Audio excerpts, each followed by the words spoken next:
Assalamualaikum warahmatullahi wabarakatuh. Perkenalkan, nama saya Nurhayati dengan NIM 220763. Di sini saya akan sedikit memaparkan tentang sejarah proklamasi kemerdekaan Indonesia. Setiap tanggal 17 Agustus 1945, masyarakat tanah air selalu memperingati Hari Proklamasi Kemerdekaan karena tanggal tersebut merupakan titik balik dari sejarah kemerdekaan Indonesia yang cukup panjang, di mana sebelumnya penduduk tanah air sempat dijajah selama bertahun-tahun. Setelah proklamasi terjadi, terdapat banyak peristiwa penting yang melatar belakanginya. Jepang melakukan upaya untuk mengambil hati bangsa Indonesia setelah posisinya terjepit oleh sekutu pada Perang Dunia Kedua. Pada 7 September 1944, Perdana Menteri Jepang, yaitu Jenderal Kuniaki Koiso, menyebutkan bahwa Indonesia akan diberikan kemerdekaan jika Jepang mencapai kemenangan dalam Perang Asia Timur Raya.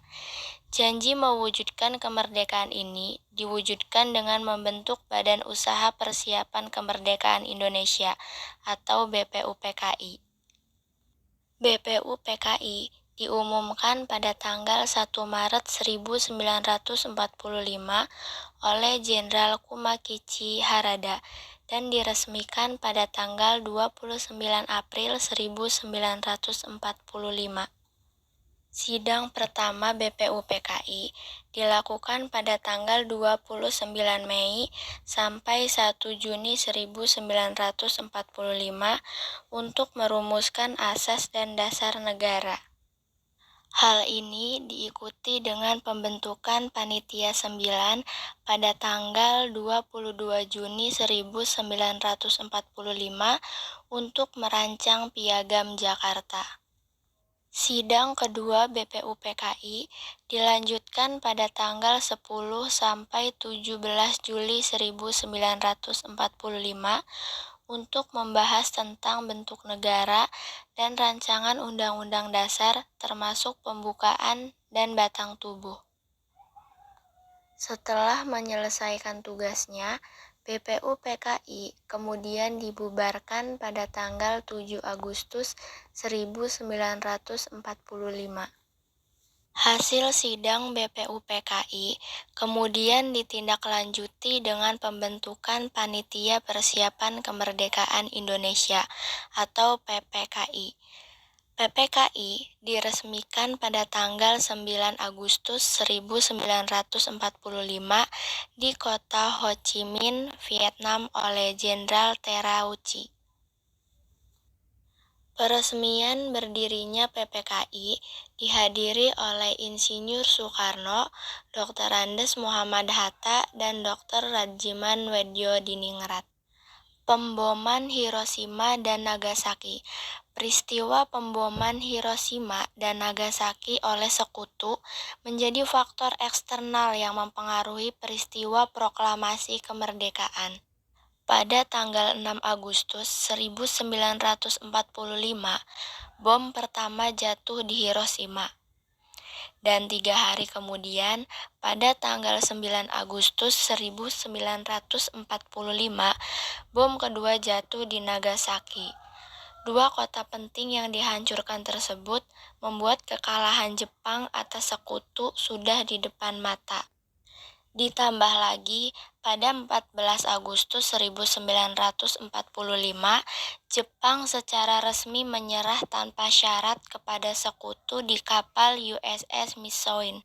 Informasi ini berhasil terdengar oleh salah satu tokoh golongan muda, yaitu Sultan Syahrir, dan menjadi alasan menuntut agar proklamasi kemerdekaan segera dilakukan.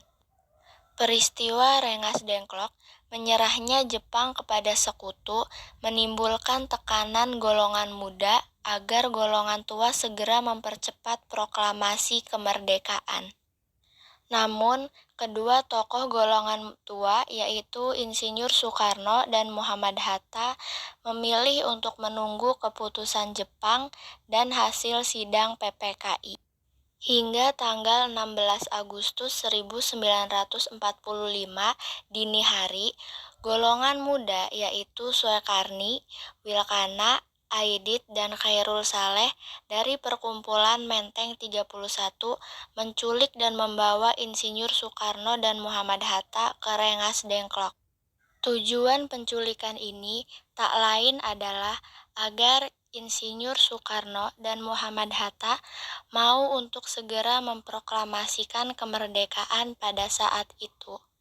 Perundingan yang sulit berujung pada kesepakatan golongan muda dan golongan tua untuk melaksanakan proklamasi pada tanggal 17 Agustus 1945. Penyusunan naskah Proklamasi Kemerdekaan Indonesia kemudian disusun pada tanggal 16 Agustus 1945 sekembalinya Insinyur Soekarno dan Muhammad Hatta dari Rengas Dengklok. Peristiwa penyusunan naskah Proklamasi Kemerdekaan ini terjadi di Rumah Laksamana Muda Maeda Tadashi di Jalan Imam Bonjol, nomor 1, Jakarta Pusat.